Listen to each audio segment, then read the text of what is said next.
Hello and welcome back to Bad Comic Review. Today we are looking at Captain Atom issue 4 from volume 1. It picks up where we left off a few days later. The search is on for Captain Atom. He's been missing for about 6 days. And really, most of the issue is devoted to the people in his life and how they're perceiving the events. Ealing is finally convinced that Captain Atom's been dead, or killed rather, by the absorbing the radiation. His daughter has these weird dreams about her and her brother playing, and they're attacked by some sort of monster, and he shows up as a knight in shining armor, but she can't see his face. He leaves just as they're being attacked by another monster, and she's telling this to her shrink, Herbert, and that story is interspersed throughout her telling about her father issues. And then we learn that Dr. Magala is also having nightmares about Captain Atom being dead, and he sort of seems to blame himself a little bit for the ruse that was given. Yeah, it's pretty interesting that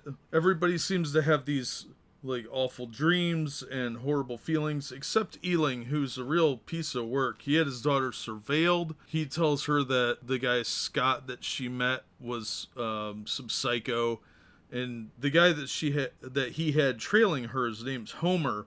Turns out he's a crazy guy with schizophrenia and some sort of obsessive love of Peggy. He even steals a photo of her before abducting her near the end of the issue. Thankfully, Captain Atom does pop out of the water right as Peggy gets a phone call, and this is what leads to the abduction. This is Homer posing as Captain Atom. But the real Captain Atom finds out Peggy's been kidnapped, and Ealing's had her phone tapped, and that's how they know this. So the kidnapper gets her on a plane and tries to take off just as the real Captain Atom shows up, crashes the plane, and Peggy is reunited with her father. You know, she realizes that he is her dad, and he is revealed as not just some loon, but her actual father. It's a real good middle story issue. Get a lot of interesting development. It's probably not my favorite issue so far, but it definitely exposes Ealing's scumbaggery, if that's a word. He is a real controlling freak. And a very bad chain smoker. He's always got a cigar in his mouth. It's a solid issue that deserves being read as part of a larger story, and I think the team did a great job putting it together. We've got Carrie Bates writing again, Pat Broderick pencils, inks by Bob Smith, Austin Moss as letterer, the colorist was Carl Gafford, and Denny O'Neil, of course, was the editor. And I like the art style pretty well. It's pretty solid. There's a few times, like on page 17, Ealing looks really freaky, and he's got really weird eyebrows. I don't like that. But other than that, solid issue. This continues to be a really underrated series. I'm surprised it hasn't been reprinted in